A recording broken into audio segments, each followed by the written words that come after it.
Welcome to the Tale Slate. Today we are here with John Mokedanz from Everything Pop Culture, which is where we are shooting this episode from, and Michael Oakes, a YouTuber. And today we are going to be talking about Suicide Squad. We've had 3 trailers come out, each with different tones, each getting me more personally excited to see the film. And we're going to talk about each of those trailers and how we feel about them and where the film could be going and stuff like that. So let's talk Suicide Squad. The first trailer that came out was the teaser trailer, although for a teaser it was as long as a regular trailer anyway. And that had a really interesting tone to it. It was creepy. They used that Bee Gees song and recorded it in that really, really creepy way. It seemed to be a lot of what the trailer was about, kind of like the creepy, get your attention sort of thing, and they didn't really show too much about it. So like they got your attention, but they didn't reveal too much, which I really like the way they kind of set the 3 trailers up that way. John, what do you thought? Yeah, I liked the tone of the first trailer because it was kind of haunting, like almost deranged, because they're centering in on Harley, I guess, singing this song in the cage and doing her aerial ballet. And I thought it was, yeah, I liked it. I liked the tone of it, and, you know, the juxtaposition of using that song against ultra violence and that kind of thing. So I thought that was kind of interesting. It also gave a pretty good idea of what the film will be about. It didn't give away plot necessarily. I mean, I don't think any of them gave away much in terms of plot. No. But you kind of got a sense of what these characters are, even though you didn't get to really meet them too in depth. But it gave you a good general understanding of what was going on. Yeah, at its core, super criminals doing things to sort of save the world while probably destroying half the city doing it. So. Yeah. Then we had the second trailer which came out, which was the one with the Queen song. Yeah. Quite a different tone. That had a little bit of the well, not the creepiness, but it had the violence of these people, but it was a lot more fun. Yeah, it was a lot of tongue-in-cheek and more over-the-top violence. You got to see a lot more dramatic stunts. Absolutely. And got a glimpse of the Batmobile and That's Batman. true. And the Joker-mobile, actually, at the same time. Oh, right. I'm pretty sure He that's was his chasing them. actual vehicle, too, which was interesting. Actually, being the Bohemian Rhapsody, they did a really good build-up, right? The second trailer. First trailer being like the ominous, and then the second trailer being a little bit of story, and then like a nice sort of build-up there. Yeah. I really liked how they started to reveal like the connections between like the DC, or like the different, DC characters with the Batman and stuff in there. Yeah. And especially Harley Quinn being with Joker, because that's actually one of the things that they've really they've really tried to emphasize, is that Joker and Harley Quinn together are not necessarily what the entire movie's about. Right. Like they're never shown together aside from inside that car. That's right. Yeah. So they really puts the question on what's going to happen between the time that you see that specific situation and later on in the movie where the actual Suicide Squad starts. Yeah.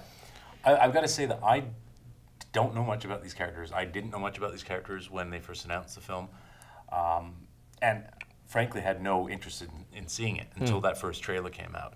And I was hooked. I thought, this looks really, really good.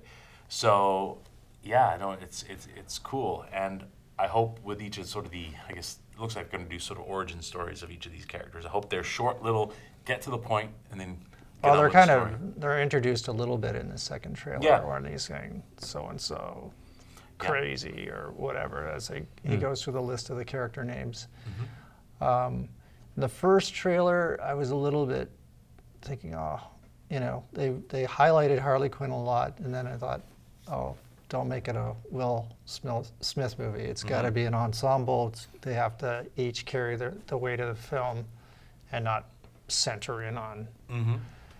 But we see a little bit more and more of each character as the trailers progress, so that was kind of cool. And then into the third trailer, the Blitz trailer, Oh. because they used Ballroom Blitz. Another amazing trailer. Personal favorite, absolutely. It had a lot more fun in it, a lot more jokes. I just love the part where the guy's going through the list. If you try to escape, we'll kill you. Kill you. You try to whatever, we kill you. You know, any annoy me or vex me, I'm known to be quite vexing. we kill you. You know, it's awesome. Yeah, on that topic, actually, what's interesting is that, like you said, they were doing a lot of the reveals for a lot of the different characters. They don't do any of that for Slipknot, which is the one character that I'm least familiar with in that entire movie was Slipknot. Okay. And the guy with the ropes, yeah, punches the woman in one of them. Okay. A lot of people actually seem to think that that's going to be the character that's kind of given an example as far as the whole penalization thing goes, because he's not built up at all. Nobody really cares about him at this point. And I mean, half the shots that you see in the trailers, he's not in there at all. So some people are starting to think that it's like he's going to be the first guy to go, or if any, just the guy to go. Oh, okay. So if they're going to kill off a character, it'll be that. Yeah, exactly. Because they have like the way that, I know they didn't show it at all in the trailer, but the way that because for obvious reasons they don't want to reveal who dies. Yeah. But the way that they are going to penalize the criminals for trying to escape or doing anything like that is they have a chip in the neck or whatever they're going to do for the movie, which is what they did for the comics, that explodes if they try to escape. So their head just pops off. Oh, nice. Yeah. So I don't think they'll quite be that graphic, or if they do, they'll have something probably like a shock thing or something like that going on. But in the comics, at the very least, it was like they had a different character that died. But in this one, Slipknot seems to be like the guy, you know. Right. So you obviously, you know the comics pretty well? A decent amount. I haven't seen too much of it. In particular, the Suicide Squad, I've more seen like the animated videos than the comics themselves, but I do know a lot of the history for a decent amount of the different characters. Okay. I want to talk about the characters and which ones stand out to you. But before that, I just want one more thing about each of those trailers. Each of those trailers, whoever they hired to cut the trailers, just judging them on as a trailer, they were incredibly well done trailers. Oh, absolutely. Yeah. Just fantastic. And I mean, even in like the Queen one, the cutting to the beat with the shooting. That's what everybody loves. I had the same thing with Deadpool when we were watching that. It was like the first trailer that came out that was leaked. It was like it was smashed with the song, and now they've got, well, pretty much, I think it was all, at least the last two trailers for this one, Suicide Squad, were like on beat. It was great. I mean, even if you don't care about the movie, those trailers are entertaining. Yeah. Like I said, they're almost like three movies themselves. The way they're put together, they're three different tones. And so it's it's really looks very interesting. Yeah. You know, hopefully we get some. We haven't seen all the good parts. I hope that. You know, absolutely. And that's kind of the problem when you're putting trailers together, and you know, did you put all the jokes out there, or did you put all the interesting stunts and that kind of thing? I hope there's a lot of sleepers in there. Yeah, I'm rather hopeful for this movie. Maybe it's because it doesn't have anything to look up to as far as expectations for me, because I didn't know the story or anything like that. Thoughts on the characters? What characters have grabbed your attention from the trailers? Obviously, the Jared Leto Joker. Okay. So I've seen pretty much every Joker up until this point. The Jared Leto Joker seems to be, well, to compare him to the last Joker in particular. The last Joker seemed to be very, like, he was almost militaristic with his methods. He was like, I've got an objective and I'm going to do this. I'm going to basically screw the Batman. Heath Ledger? Yes, Heath Ledger. Yeah. He was very driven. He was very like focused on what he needed to do. He was very chaotic. I also found him to be one of the more realistic. Yeah, exactly. But the Jared Leto Joker, it seems to be more impulse-driven. Like he's trying to just do whatever the hell he wants, whenever the hell he wants to do it. You know, like he'll just take what he wants. You know, and if something comes along that he wants, he'll just try to take it. Which is actually one of the potential plot points that people seem to think that might be something he might be doing. Like he might become the villain in the end. Not that he'll start out that way, because the witch that's in the trailer actually has a brother called Incubus. Now, I didn't know this. I know nothing about the character at all, and I looked into it.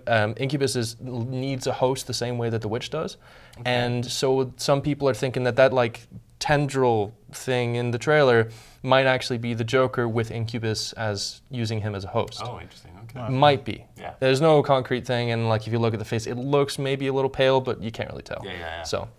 Aside from that, the character that would probably stick out the most, I think, would probably be Amanda Waller of all of them. Oh, really? Yeah.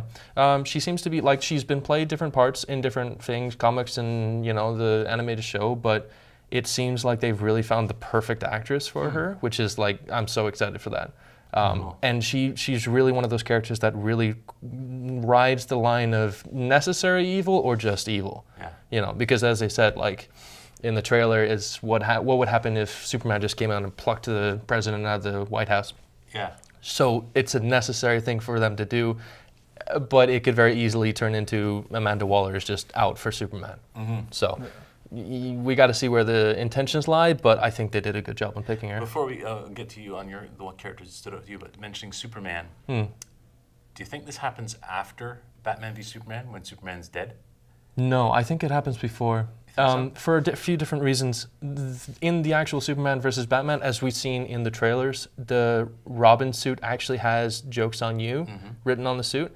I think that is kind of the end of where the Joker stops living, essentially, because that's where... But the Joker stuff in this could also be a lot of flashback, too. Like, I'm wondering if the Batman and chasing Joker, because he's with Harley Quinn... So you mean like the actual, like the Suicide Squad particular the part? The actual movie, does it take place after Batman v Superman? It could. I think it's rather... I think it's a very separate thing. I think the flashbacks in particular are the thing that connects the Batman to this movie. Okay. I don't think the Batman's actually going to be part of the movie. Yeah, so I don't think so either. He's part of the flashback stuff, yeah. So I could be one or the other. I mean, I don't think it's as much of an impact on the movie, but I do think that as far as the flashbacks are concerned, they're beforehand. Cool. Because you'd think that, like, if Batman's willing to do the stuff that he did in the last movie, he's willing to just take out the Joker with no second thought at that point. Yeah. So I definitely think he took a lot more caution in the trailers than otherwise, especially since one of them, you actually see him saving Harley Quinn. Yeah, yeah. Never mind doing anything else, just saving a supervillain at that point is huge. Yeah. So. Okay, back to the characters. Which one stood out to you? Well,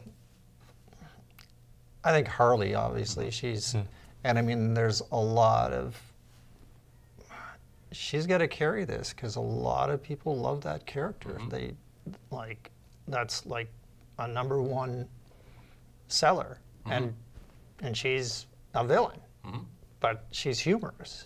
Yeah. And, you know, like I've got a lot of women that buy her comics or the merchandise because they want to identify with her. Yeah. And she's, like I said, she's a villain. She's not. Yeah. It's so it's going to be very interesting to see because she's a loved character, and I think, you know, I'm hoping that she does a good job with it, but I think she will. I got to say, Harley Quinn's the one that stood out to me. I mean, before I saw this, I knew not much about her at all, but part of it is Margot Robbie. I mean, she's beautiful in it, and just something about the way she portrays that character and what you've seen, it just makes you sort of melt. You're like, oh. But she's so interesting. Like, when she's on screen, you just want to watch. So she's very powerful as a character. Yeah, and just some of the scenes, like there's that one shot that's used in the last 2 trailers where she just quickly pulls up a gun and shoots. It's just, there's a lot with that character that look pretty impressive. So I suspect that she is, if there is a main character, one of the main characters of the film. I don't know. Yeah, it's going to be, like I said, I want it to be an ensemble. Like, I want them all to have their strengths because that makes a better movie. And it makes better characters and development because it's kind of difficult, and I found this with Alien 3, because they were all criminals. Oh, you didn't like any of them? I didn't like any of them. So they've got a hard road in some ways to make the audience feel empathy for these characters, and because a lot of people go, no, I gotta see it. It's a bunch of criminals. But there's so they have some work cut out for them to make you feel empathy for them. I think they've done a pretty good job on some of them. I know Harley Quinn, maybe not empathetic for the most part, but at least liked. I definitely think a lot of people like Harley Quinn, obviously. I think they've done definitely a good job of making Deadshot very empathetic. Yes. You know, like he's portrayed as the guy who's got like a family who's just trying to do, he seems like he's trying to do the right thing, which is actually a big change for the character. I think that's one of the biggest changed characters from the actual comics or the animated TV series is Deadshot. Like he's usually just the assassin. He's never really shown as somebody who has feelings. He's just in it for the job. Which, I mean, now that he's got a family, he's trying to do the right thing. He, especially with Will Smith, he's like the family guy. Yeah, exactly. I definitely think that that's one of the most changed characters, but for the best. Yeah. You know, because as you said, if you have a whole cast of villains, it's very hard to empathize with them. So at the very least, you've got Rick Flag, the guy who's leading the team, and Deadshot, who I definitely would root for if anybody would come out on top there. Yeah, cool. So, anything else about the trailers of the movie that you're looking forward to, or that you want to talk about before we wrap up? Honestly, they've kept this thing so under wraps, and they shot a lot of it in Toronto. Yeah, that's one of the cool things about it too. yeah. So there's really not a lot I can say. I mean, there's rumors, but I don't have anything to add to. But that's a sign of well done trailers too. They haven't, like I said, they haven't given away anything really. Because you don't really know what the mission is. Right? No, like, you're getting an idea of the taste of the characters, and that's got you interested. And yeah, hopefully, if the film's anything like the trailers, I think it'll be amazing. One thing that I'm interested about is the relationship between Harley and the Joker. I mentioned before that they're not really in it a lot. What they kind of hint at, and this is just, again, speculation at this point, but they kind of hint at the fact that Joker abandons Harley in one of the flashbacks where they're both in the Joker mobile and he drives off the edge into the water. Okay, yeah. Now, it's not specifically shown who's in the car at that time, but it's almost, and especially with the different parts from the different trailers, you'd have to watch all three to know. Yeah. But it looks like the Joker escapes that vehicle before it goes in the water. Harley is still inside, and the Batman saves her, which is probably why she's in prison. Could be, yeah. She was Right? caught. Yeah, well, She they was all have caught. to have been caught at some Yeah, point. exactly. So the idea is like she's now in prison because of the Joker abandoning her. So the real connection between like how she feels about the Joker is always a huge thing about the comics, which is why a lot of the time Harley Quinn is loved, because she's so strong sometimes, and sometimes she's not so strong. She usually gives in to the Joker. So I'm definitely can't wait to see that one. Cool. Awesome. Well, there you have it. That's our thoughts on the Suicide Squad trailers. Let us know what you think, and we're going to have more where this came from. Thanks for watching.